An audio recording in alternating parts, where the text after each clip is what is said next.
बच्चों, आज कुछ प्रॉब्लम्स हम लेंगे एसिड स्ट्रेंथ की, क्योंकि एसिड स्ट्रेंथ की प्रॉब्लम के बिना काम नहीं चलता। तो प्रॉब्लम्स लेते हैं एसिड स्ट्रेंथ की।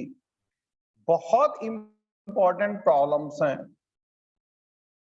Important problems of acid strength, जिससे आपके कॉन्सेप्ट्स दूर हो जाएंगे। हम इसे कॉन्सेप्चुअल प्रॉब्लम्स भी कह सकते हैं। ये कॉन्सेप्चुअल प्रॉब्लम्स भी हो सकती हैं। आप देखिए, कुछ प्रॉब्लम्स में आपके सामने लिख रहा हूं। ये S और ये H, यहां पर ये O और ये H, यहां पर आपके पास N, H और H, यहां पर बच्चों C double bond O, O और H। आपको करना क्या है, इसे मैं 1 कह रहा हूं और इसे मैं 2 कह रहा हूं, इसे मैं 3 कह रहा हूं और इसे मैं 4 कह रहा हूं। तो हमें क्या करना है, कंपेयर करनी है। Compare acid strength of 1, 2, 3 and 4। ये जो डिफरेंट एसिड्स हैं, इनकी एसिड स्ट्रेंथ को आप कंपेयर करेंगे। कैसे कंपेयर करेंगे, वो आपको सीखना पड़ेगा बच्चों। बहुत बहुत बहुत अच्छी तरीके से आपको इनकी स्ट्रेंथ कंपेयर करना सीखना पड़ेगा कि हम कंपेयर करें तो कैसे करें। ध्यान दो बच्चों, सबसे पहली बात कि एटम्स सेम है डिफरेंट है। अगर हम इसे आयोनाइज करते हैं तो इसे आयोनाइज करने पर यहां पर O माइनस मिलेगा, H प्लस मिलेगा, यहां पर SH मिलेगा, यहां पर COOH मिलेगा और यहां पर NH2 मिल जाएगा। इसको सर्कल कर लो आप। अब इसको आयोनाइज कर दो, ऐसे ही कर दो, क्या फर्क पड़ता है। इसको आप आयोनाइज कर दो, S माइनस H प्लस, यहां पर आपके पास OH है, यहां पर NH2 है और यहां पर बच्चों COOH है। इसे सर्कल कर लो। अब इसको आयोनाइज कर दो। जब आप इसे आयोनाइज करोगे तो आपके सामने ये SH और ये OH, ये आपके पास C डबल बॉन्ड O, यहां पर O माइनस और यहां पर बच्चों NH2 बन जाएगा। इससे सर्कल कर लो, यहां पर H प्लस हो जाएगा। इसके बाद आपके पास अब इस कंडीशन में यहां पर बच्चों NH माइनस आ जाएगा और H प्लस आ जाएगा। इसे सर्कल कर सकते हो, यहां पर OH है, यहां पर SH है, यहां पर COOH है। क्या एटम्स सेम है? ये डिफरेंट है, ये डिफरेंट है, ये। तो आपको करना क्या है, सबसे पहला काम कि एटम्स को देखो, क्या एटम्स सेम है? हाँ, ये वाला और ये वाला सेम एटम है। तो सबसे पहले सेम एटम को तलाश लो कि सेम एटम कहां पर है, क्योंकि सेम एटम वाले का मामला अलग होगा और जो अलग तरह के होंगे उनका मामला अलग होगा। तो बच्चों, आप सेम एटम वाले को अलग कर लो, सेपरेट कर लो। सेम एटम वाला ये O माइनस और यहां पर SH, यहां पर दोस्तों COOH और यहां पर बनेगा NH2। साथ में ये भी, इसका भी सेम एटम है। तो ये देखो ना, ये ऑक्सीजन है और यहां पर आप इसे देखो तो COO माइनस, ये भी ऑक्सीजन है। तो सेम एटम हो गया। मैं आपको 3 दिन से कॉन्सेप्ट बता रहा हूं तो वही कॉन्सेप्ट लगेगी। SH और यहां पर OH और यहां पर लग जाएगा NH2। तो दोस्तों, ये जो आपके पास O है और ये O है, ये सेम एटम की कहानी है। सेम एटम के बाद जो अलग दूसरे तरह के एटम्स हैं, तो ये तो सेम एटम सिमिलर एटम की बात हो गई। सिमिलर एटम को कह दो कि जो सेम एटम है उनको ले लो, या सिमिलर एटम को कह दो। सिमिलर एटम आपने ले लिया, अब आप पास या लाइक एटम्स ले लो। अब आप डिससिमिलर ले लो, डिससिमिलर एटम्स ले लो। अगर आप डिससिमिलर एटम्स लेते हैं तो उसमें क्या आएगा, आप देखो ना, ये अलग है, ये आपके पास अलग है। तो आप डिसिमिलर एटम्स वालों को ले लो कि यहां पर S माइनस और यहां पर OH और यहां पर आपके पास NH2, यहां पर COOH। आप और देख लो, ये भी डिसिमिलर मिलेगा। तो दोस्त आपको करना क्या है, SH और यहाँ पर OH, यहाँ पर COOH और यहाँ पर आपको NH मिल जाएगा। ये डिसिमिलर हैं, यानी कि आपके पास ये अलग है, ये और ये अलग है, यानी ये सल्फर है, नाइट्रोजन है, ऑक्सीजन है। तो सबसे पहले आपको चार्ज होल्डिंग कैपेसिटी के बारे में बात करनी चाहिए कि जो ये बनके सामने आ रहे हैं, इनमें किसकी चार्ज होल्डिंग कैपेसिटी ज्यादा है और किसकी चार्ज होल्डिंग कैपेसिटी कम है। चार्ज होल्डिंग कैपेसिटी के रिगार्डिंग आपको बात करनी चाहिए कि किसकी चार्ज होल्डिंग कैपेसिटी ज्यादा है और किसकी चार्ज होल्डिंग कैपेसिटी वो कम है। चार्ज होल्डिंग कैपेसिटी की बात करनी चाहिए, क्योंकि बिना भाई स्टेबिलिटी कैसे डिसाइड करोगे। स्टेबिलिटी डिसाइड करने का क्या चक्कर है, आपको चार्ज होल्ड करने की ताकत पता होनी चाहिए कि चार्ज होल्ड करने की ताकत कहाँ ज्यादा है और कहां पर चार्ज होल्ड करने की ताकत कम है। तो चार्ज होल्ड करने की ताकत आपको, और आप देखो कि चार्ज होल्डिंग कैपेसिटी के बारे में कोई बात नहीं करता है, और इस क्वेश्चन को कोई भी टीचर कोई भी कुछ चार्ज होल्डिंग कैपेसिटी के सिवाय हो नहीं सकता है। किसकी चार्ज होल्डिंग कैपेसिटी ज्यादा है, किसकी चार्ज होल्डिंग कैपेसिटी कम है, या फिर दूसरी तरह से ये भी आप बात करने लग जाओगे कि किसकी स्टेबिलिटी ज्यादा है, किसकी स्टेबिलिटी कम है। उस तरीके से भी क्वेश्चन को किया जा सकता है। लेकिन अगर आप ये बात करो कि हम इसे इंडक्टिव इफेक्ट से करेंगे, हम इसे रेजोनेंस इफेक्ट से करेंगे, तो आप इंडक्टिव इफेक्ट से या रेजोनेंस इफेक्ट से इन क्वेश्चंस को नहीं कर सकते हो, क्योंकि इंडक्टिव इफेक्ट या रेजोनेंस या मेसोमेरिक इफेक्ट या हाइपर कंजुगेशन, जो भी कुछ ये फील्ड इफेक्ट्स हैं, इनके अप्लाई होने की कंडीशन है कि या तो एटम्स सेम हो और या फिर क्या हो, हाइब्रिडेशन स्टेट सेम हो। दोनों ही में दिक्कत आ रही है, तो आप इस क्वेश्चन को करने के दो रास्ते हैं। सबसे पहले तो बात कर लो कि आप इसमें ये रेजोनेंस लगेगा नहीं, सीधी बात है, लगेगा तो लगेगा क्या, या तो चार्ज होल्डिंग कैपेसिटी लगेगी, और या फिर मेरे प्यारे बच्चों, या तो चार्ज होल्डिंग कैपेसिटी लगेगी और या फिर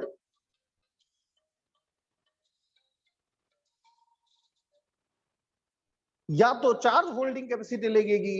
अगर चार्ज होल्डिंग में, मोबाइल को स्विच ऑफ कर रहा हूं बच्चों, ना परेशान करेगा, अभी ऑन कर दूंगा, बता दूंगा मैं आप लोगों को, इधर उधर से कॉल आ जाती है, बंद कर रहा हूं मैं। तो दोस्तों, या तो चार्ज होल्डिंग कैपेसिटी लगेगी या फिर मैंने आपको बताया था चार्ज डेंसिटी से होगा। क्यों?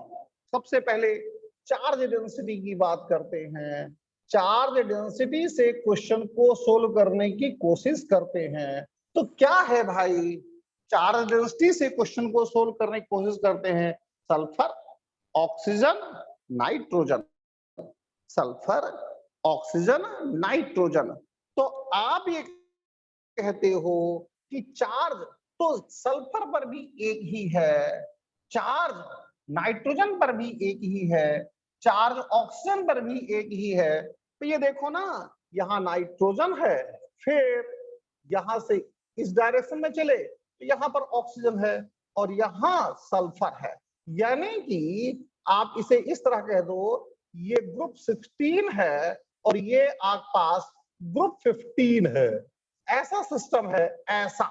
तो आप इसमें कहो ये देखो ना ग्रुप 16 है ऑक्सीजन, यहां से नीचे चले ग्रुप 16 में ही सल्फर है, ये आपके पास नाइट्रोजन और ऑक्सीजन है। आप इस डायरेक्शन में चलोगे तो नाइट्रोजन ऑक्सीजन है। यहां पर तो साइज आपके पास लग सकता है, लेकिन इसके बीच में साइज तो कंपैरेटिवली सेम सेम ही है। ये साइज नियरली सेम है, साइज जो है वो नियरली सेम है। तो यहां तो साइज या फिर चार्ज डेंसिटी नहीं लग सकती है, हाँ इसमें साइज या फिर चार्ज डेंसिटी लग सकती है। तो मेरे दोस्तों सीधी बात करो तो आपके पास जो ये कुछ आएगा, यानी कि यहां पर S माइनस, यहां पर OH, यहां पर COOH और यहां पर NH2, इसकी स्टेबिलिटी ज्यादा आएगी। क्यों इसकी स्टेबिलिटी ज्यादा आएगी? इसकी स्टेबिलिटी इसलिए ज्यादा आएगी क्योंकि यहां पर लेसर चार्ज डेंसिटी है। चार्ज डेंसिटी क्यों लेसर है? ड्यू टू बिग साइज, क्या बिग साइज ऑफ सल्फर। अब देखो इसको और इसको देखो, इन दोनों को समझो, ऑक्सीजन और नाइट्रोजन को।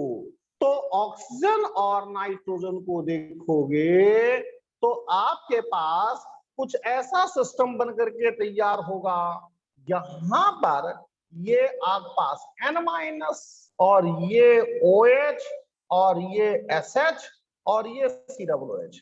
मेरे बच्चों इसकी इलेक्ट्रोनेगेटिविटी कम है, इसकी लेसर इलेक्ट्रोनेगेटिविटी, इलेक्ट्रोनेगेटिविटी की वैल्यू इसकी क्या है? कम है।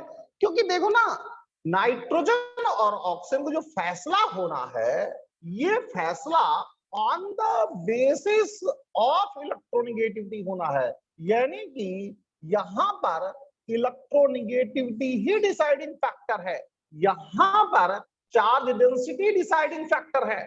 तो आप कह सकते हो कि दो तो आपके पास ऐसे हैं, देखो भाई यहां पर भी ऑक्सीजन है और दोस्तों यहां पर भी ऑक्सीजन है, इन दोनों में ऑक्सीजन है।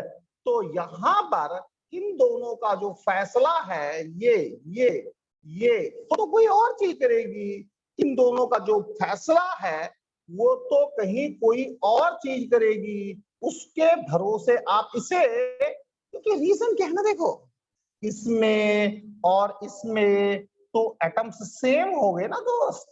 तो एटम्स जब सेम हो गए तो देखेंगे उसका फैसला कोई और चीज करेगी। लेकिन आप देखो कि ये जो है ये जो आपके पास आ रहा है ये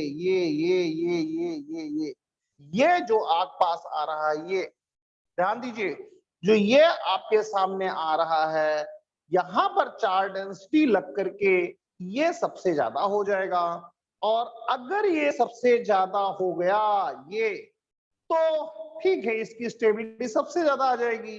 फिर बाकी बचे ये और ये दोनों बच गए। फिर आप देख लो नाइट्रोजन ये बच गया, इन दोनों को फैसला हमने किया, इन दोनों का जो रिजल्ट निकाला हमने वो निकाल रहे हैं किसके बेस पर? किसके बेस पर निकाल रहे हैं दोस्त? इलेक्ट्रोनेगेटिविटी के बेस पर निकाल रहे हैं। लेकिन आप साइमल्टेनियसली एक चीज आपने नहीं देखी होगी, ऐसा तो है लेकिन बिल्कुल फिट है, फिक्स, कहीं से कहीं तक कोई दिक्कत नहीं, कोई प्रॉब्लम नहीं है, आपके दिमाग में सब कुछ आ चुका होगा, ये कॉन्सेप्चुअल प्रॉब्लम है।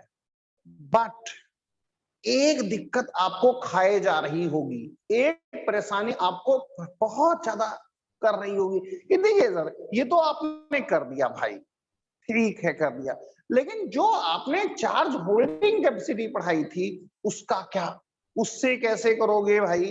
तो बच्चों इस चीज को आप अपने बुद्धि में रखने की कोशिश कीजिएगा, बहुत अच्छी तरह से इसको अपने दिमाग में रखने के लिए तैयार रहिएगा। क्या अपने दिमाग में रखने के लिए तैयार होगे? देखो इसका तो मैंने कर दिया आपको कि ये स्टेबिलिटी आ रही है, किसके बेस पर आ रही है? ये जो आपके पास साइज यानी चार्ज डेंसिटी और इसके बेस पर आ रही है। लेकिन अगर आप थोड़ा सा और आगे चलो और इसमें चार्ज होल्डिंग कैपेसिटी की बात करो, चार्ज होल्डिंग कैपेसिटी, तो चार्ज होल्डिंग कैपेसिटी में मैंने आपको एक चीज लिखवाई थी, चार्ज होल्डिंग कैपेसिटी में एक चीज लिखवाई थी कि चार्ज होल्डिंग कैपेसिटी या negative charge holding capacity of two oxygen is always greater than one sulfur। ये तो दिक्कत हो गई। क्यों दिक्कत हो जाएगी? क्योंकि यहां पर दोस्त देखो ना, ये दो ऑक्सीजन है, यहां पर दो ऑक्सीजन है, तो इसकी ये दो ऑक्सीजन है ना, तो कभी यहां निगेटिव चार्ज रहेगा, कभी निगेटिव चार्ज यहां रहेगा, तो ये charge holding capacity of two oxygen आ गई। इसीलिए ध्यान दीजिए अच्छी तरीके से, इसीलिए ये आगे जंप करेगा और ये पीछे जंप करेगा। कौन कौन जंप करेगा? केवल ये वाला, ये पार्ट जिसमें दो ऑक्सीजन है, जिसमें दो ऑक्सीजन है वो आगे जंप करेगा, ये पीछे जंप करेगा। यानी कि इस चार्ज होल्डिंग कैपेसिटी के भरोसे अगर आप रहोगे, इसके हिसाब से चलोगे, तो आपके पास इनका जो बन करके आना है वो कुछ इस तरीके से बन करके आएगा। क्या आप देखो, ध्यान दो, इस तरीके से बन करके आएगा, ये COO माइनस और यहां पर SH, यहां पर OH और यहां पर NH2, और इसके बाद जो अब आएगा वो ये आएगा, यहां पर S माइनस, यहां पर COOH और यहां पर OH और यहां पर NH2। इसके बाद जो आएगा वो ये आएगा, क्या बोला, यहां पर O माइनस, यहां पर SH और यहां पर COOH और यहां पर NH2, और सबसे कम जो बाद में आएगा वो ये आएगा, यहां पर SH, यहां पर OH, यहां पर COOH और यहां पर NH माइनस। और अगर दोस्तों ये आ रही है स्टेबिलिटी, तो उस केस में ये स्टेबिलिटी अगर आ रही है तो जो आंसर आएगा एसिड स्ट्रेंथ का, जो एसिड स्ट्रेंथ का आंसर आएगा वो कुछ इस तरीके से आएगा। क्या ये OH और SH और NH2 और COOH, यानी कि इसकी जो फोर्थ वाला है, फोर्थ वाला, ये आग पास COOH, ये आग पास SH और ये आग पास NH2 और ये आग पास OH, इसकी स्ट्रेंथ सबसे ज्यादा आएगी, इसकी स्ट्रेंथ सबसे ज्यादा है, रैंक 1 यही रहेगा, इसकी स्ट्रेंथ सबसे ज्यादा आएगी, ये रैंक 1 रहेगा, रैंक 1 पर रहेगा, सबसे ज्यादा इसकी स्ट्रेंथ आएगी। इसके बाद फिर इसकी स्ट्रेंथ आएगी, ये रैंक 2 पर रहेगा, फिर इसके बाद इसकी आएगी, ये रैंक 3 पर रहेगा और फिर इसकी आएगी, ये रैंक 4 पर रहेगा। आप लोगों को लॉट ऑफ कंफ्यूजन हो सकती हैं, क्योंकि मैंने क्वेश्चन ही ऐसा सेलेक्ट किया है कि जो सभी कॉन्सेप्ट्स को इकट्ठा करता हो, क्योंकि मैंने जो है आपको IIT JEE मेन और नीट के लिए पढ़ाना है, इसीलिए ये एक क्वेश्चन ऐसा तैयार किया था पहले ही, जिससे आपका दिमाग थोड़ा सा हिले, और ये 3-4 दिन पहले मैंने अपने व्हाट्सएप स्टेटस पर डाल दिया था।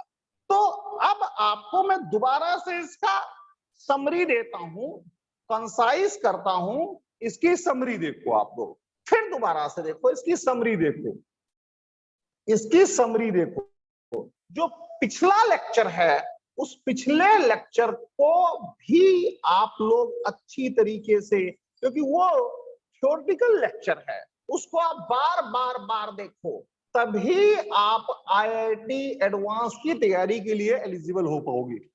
देखो बच्चों, यहां पर सल्फर है, यहां पर ये 2 ऑक्सीजन है, यहां पर ऑक्सीजन 1 है, और यहां पर बच्चों ये 1 नाइट्रोजन है। ये कुछ ऐसा सीन बन रहा है, कुछ इस तरह का सीन ये बन करके तैयार हो रहा है। तो बहुत इजीली देखो, बहुत आसानी से देखो। इसमें सबसे पहले तो यहां पर देखो 2 ऑक्सीजन है, 2 ऑक्सीजन है, यहां पर 1 ही सल्फर है। तो चार्ज होल्डिंग कैपेसिटी किसकी ज्यादा है? इस 2 ऑक्सीजन की चार्ज होल्डिंग कैपेसिटी ज्यादा है। रीजन क्या है? इनमें चार्ज चलता है, इसमें चार्ज चलता है। तो charge holding capacity, charge holding capacity of 2 oxygen is greater than 1 sulphur, और इसके बाद 1 ऑक्सीजन, और इसके बाद 1 नाइट्रोजन। अब आप देखो, कहीं कोई समस्या बैठती नहीं है। सेकंड भर में आपका आंसर सामने आ गया। 2 ऑक्सीजन वाला ये टॉप रैंक पर आ गया, टॉप रैंक पर इसकी रैंक 1 आ गई। सल्फर वाला ये सेकंड रैंक पर आ गया। 1 ऑक्सीजन वाला ये थर्ड रैंक पर आ गया, और नाइट्रोजन वाला ये 4th रैंक पर आ गया। लो, 2 सेकंड का काम है, कोई दिक्कत नहीं है। ये 4th रैंक पर आ जाता है, कहीं कोई प्रॉब्लम बचती नहीं है, दिक्कत नहीं आती सामने, ये हो जाता है। लेकिन बच्चों, आखिर आपका दिमाग तो दिमाग ही है ना, उसमें तो कोई कंसेप्चुअली सब कुछ स्ट्रॉन्ग करना पड़ता है भाई। क्या स्ट्रॉन्ग करना पड़ता है? क्योंकि जब तक एटम्स सेम नहीं होते हैं तब तक हम कोई भी इफेक्ट नहीं लगाते हैं। ये इसका मेन मुद्दा है। फिर ये जो मैंने आपको ट्रिक बताई थी चार्ज होल्डिंग कैपेसिटी की, वही अप्लाई होगी। मैं वीडियो ऑफ करता हूं, फिर 2-3 मिनट बाद बच्चों से बात करता हूं। छोड़ करके जाना मत, मैं ऑफ करता हूं।